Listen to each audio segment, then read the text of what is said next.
Welcome back to episode 6 of the MVP show with your host, hopefully with the most, this guy, Jesse Wolfe. What's going on, everybody? Okay, if you're watching this on YouTube, you see a microphone in my hand. And if you're listening to this on one of our many streaming platforms, this is my sweet, sweet voice. Welcome. And my sweet, sweet voice right now is being broadcasted by this beautiful microphone in my hand, which again, if you're on YouTube watching this, you're seeing this. It's a big day for the MVP show. Very exciting. Lots of stuff going on. If you follow me on Instagram, which I encourage you guys always to do, a lot of behind the scenes stuff goes on there. You would have seen the microphone hint last week. I'm holding it. You're seeing that. And we're still the MVP show over here. So yeah, I'm actually holding this microphone. My stand did not come in, but we're working on this. That's what the MVP does. Microphone will be in shortly, or microphone holder. We're holding the microphone. Will be in momentarily. So I will look like a game show host to everybody watching this on YouTube tonight, and everybody else listening to this as a potential podcast. Well, this is new. This is our first episode that will truly become a podcast. And this is exciting stuff. Crazy how this thing's evolved. We will get into that on an entire episode of its own, how this thing has gone from a passion project to a show talking about minimal viable products, and how the show in itself was a minimal viable product. And here we are today growing into a real podcast. This is crazy. So we got some really cool equipment. I hope this doesn't distort the noise or anything, but check this out.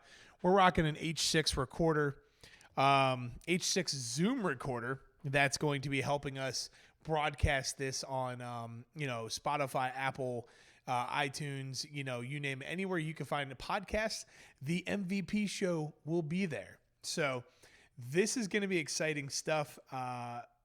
It's down the road. We're not sure when it's actually going to be in podcast format. But as of right now, I'm hoping I can get this synced up with the video file and at least improve the sound quality in the meantime. So, again, if you have not subscribed to the YouTube channel and you watch the MVP show, I would greatly appreciate it if you guys would stop and tap that little like button and give me a subscribe to help your boy out, because we're trying to build something cool here and it benefits all you guys. So let's do that. I would greatly appreciate it, and I will give you a firm COVID crisp air high five for doing so. Thank you. Okay, so let's get into today's episode. Lots of stuff going on, as I told you previously, in my own life, but let's step back. I think it'd be kind of cool to tell you guys a little bit about some of my previous MVPs in my life and talk about some of my entrepreneurship journeys. I have been a man of many startups, many of which never made it. A few did okay, but again, most of them never made it. So I thought it'd be kind of cool to go over a few of these, over the next couple episodes to kind of give you a concept of MVP, how I learned the MVP process, through my trials and tribulations, falling flat on my face. So the one I want to share tonight, I thought would be hysterical, is a company I started. So I started a company in college, like end of my freshman year. I was broke, and I wanted to make some, extra cash. Typical college kid. I was slinging, food at a local Eaton Park. If you're from up north, you know what Eaton Park is. It's like a Denny's, but kind of cooler. And I was a server making okay money, but I had the entrepreneur bug. I didn't know it at the time, but I had the entrepreneur bug. So I started a detailing company called, wait for it, Wolfe's Performance Detail. I know, super creative, but I thought it was cool, and it had a sick wolf paw streak. So to my friends and family that I, forced you to basically help me with that, thank you. I'm forever indebted on that. And you know who you are, and you're very special to me. But I will save Wolfe's Performance Detail for the next episode, because this is one of my favorite things of just straight MVP process. So Wolfe's Performance Detail did really good.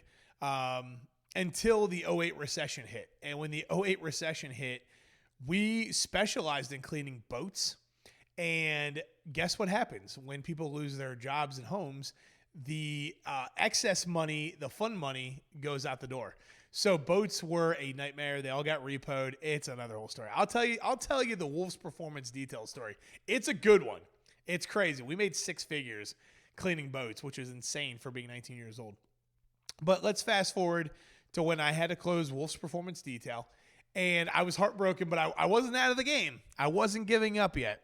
So here's what I did instead. I was like, what else is growing in popularity? What don't I mind doing, and how can I make money? So I came across this ad in Entrepreneur Magazine,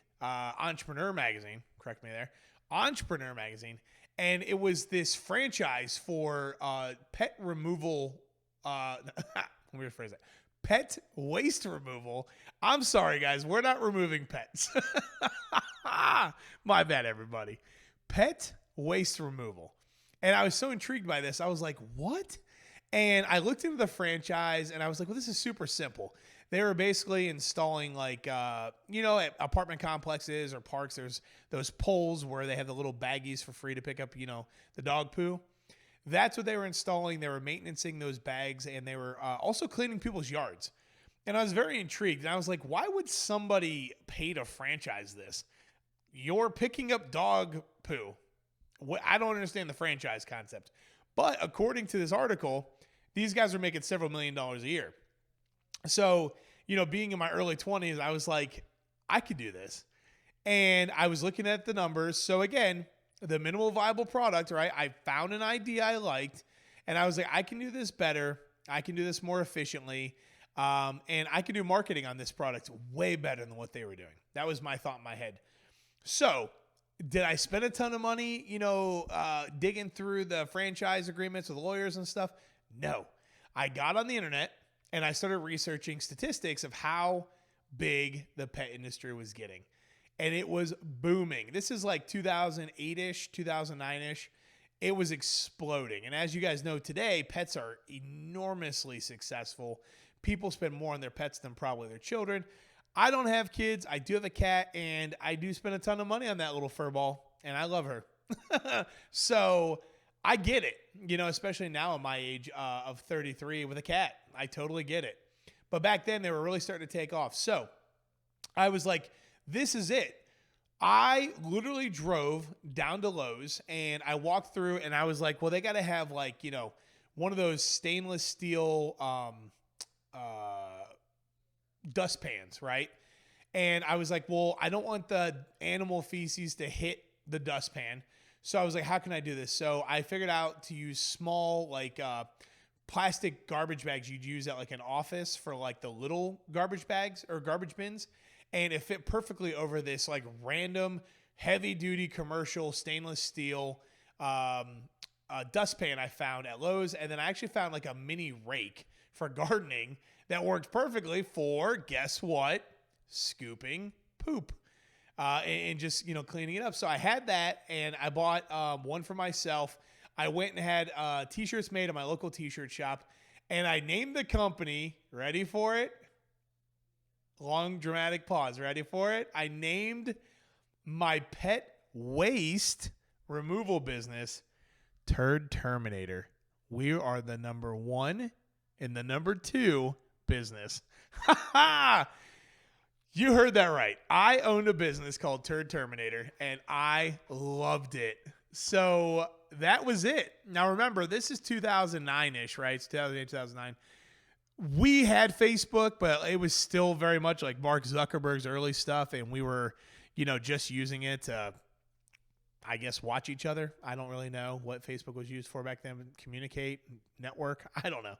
Anyways, so you weren't advertising on Facebook really then. There was no Instagram. There was nothing, so it was still the day of the flyers. That's what I did. Your boy went, made up a flyer, went down to Kinko's. And Kinko's, for those of you that don't know, is like a Staples or an Office Max. Printed off 200 flyers, and I hit the town. And my goal was, to basically start with cleaning yards. So up north in Ohio, when I was still there doing this business, yards in the summer are a big deal. Everybody uses them, backyard barbecues, etc. And I knew that, so I was like, I can help people clean their yards. That was my initial target market. So we're talking, I read an article, right? Got the idea. That was $4.99, which was a subscription to Entrepreneur Magazine. The research was free. It was just sweat equity. I want to say I spent less than $50 on all the stuff at Lowe's, which was all I needed, by the way, to get going. And then maybe another $100, I think, for flyers. And just if you don't know, printing flyers was expensive back then, and I think it's probably still expensive. Anyways, the days of the flyers, how crazy. That's gone. I'm only 33, but I feel ancient. That was it, man. I hopped in my truck, and I drove all over, like my entire, county, basically, trying to get my first customers. And I was like, well, we have to go to a place, like, let's make this easy. Like, so I need someone at least middle class, has a nice yard, cares about their yard, with a good, disposable income of some sort. So what was great was if they were still in their house, there was a good chance they weren't being evicted for non-payment. Thanks, 2008 recession. And those are my targets. All right. So obviously if the house had a crazy yard, I wasn't really hitting it up. I was like, who knows what situation that is. So I'll go to all the really pretty manicured yards because I know right away they either have a landscaping company or they care about their house still. And the 2008 recession, I don't remember a ton of it because I was so young. I didn't pay a ton of attention to it aside from when my detailing business got whacked by it. But it was just crazy to see, all the houses hit the market, especially driving around at that time. But I knew there was still a business opportunity here for the people that were not affected by it. And I was right. I was super right. I hit a neighborhood right down the road from my house, and I immediately got like 3 customers. I did my research, right? So I did end up calling that company that was offering the franchise. And I, asked questions as if I was interested in becoming a franchisee. What does it charge? What's the pricing like? Et cetera, et cetera. And then I actually called other franchisees acting like I was a local customer to figure out how much they were charging, how long it would take, how do they clean it up? Where do they put the poo when they were done? What responsibilities did I have as the homeowner? I mean, you name it. I just called and played like a customer, and that's fair game. You guys can do that too. You guys, I don't care what industry you're in, call your competitor or the industry you're in and ask those questions. Get to know how they're pricing and how they're making their money. So it turned out, I don't remember exactly off the top of my head, but it was basically like based on the size of the yard and how many dogs they had. That was another big factor. How big were the dogs? If you had 2 Great Danes, the pricing was completely different than if you had like a little, Chihuahua. And then believe it or not, again, being in Ohio, some people had huge backyards. So, we priced that accordingly. So I remember my average yard was $50. I got paid $50 to clean people's yards, some of them once a week. So I was making $200 to clean people's backyards of dog poo once a week. Or once for a month. How crazy was that? And I started it, and it was awesome. It took off. And I had 3 customers, and those 3 customers were super grateful for what I did. I was dumbfounded by how responsive they were. And in fact, it was so responsive, they were telling all their friends and family the same thing. And they were so grateful for not having to clean it themselves. I was literally shook. I had no idea that was going to hit so hard. So here, for less than, let's call it $200, I was able to literally beta test, right? Build an MVP that got me out into the field talking to customers to see if there was really traction like I had read about in this entrepreneur article or if it was just a sales pitch. And sure enough, it was real. So that was like middle of summer, and I continued to do it. I want to say I think I started in like June-ish of that year. Through August, I made almost 20 grand, like in a heartbeat, doing that business. And that was crazy. It was a lot of fun. It was a lot of learning. And then long story short, I had an opportunity to move to Florida with my family. And, I actually ended up, closing that business down and moving to Florida, to chase that dream. So it was crazy because I think about that business a lot. And it's grown. Like, I mean, I live in a really nice community here in Orlando that cares about their landscape and, trail system like crazy. And I see those dog posts all the time with the little baggies. And that was my next move, once the business started taking off, was servicing, apartment complexes and communities and HOAs with those same posts and pillars. So every time I see that, I think of that. And people always love when I talk about my startups in the past and what's worked and what hasn't. And nobody believes me when I tell them the Terminator story, but it's true. And I'll have to see if I can dig up some photos, but it was alive quick. And then, I ended up making some drastic life choices to get the heck out of Ohio. Not that I don't miss Ohio, I miss it very much, but the snow, I was over it, and I had a chance to go to Florida. And I think most of you couldn't blame me for that decision. So that's it though, guys. We talk about this every freaking week. MVP. I wanted to show you every week how simple it can be to literally start a business and get a business off the ground. That business literally came out of an entrepreneur magazine, something I was already reading. And, I just was like, I can do this. Like, this is not rocket science. We're picking up dog poop. It's that easy.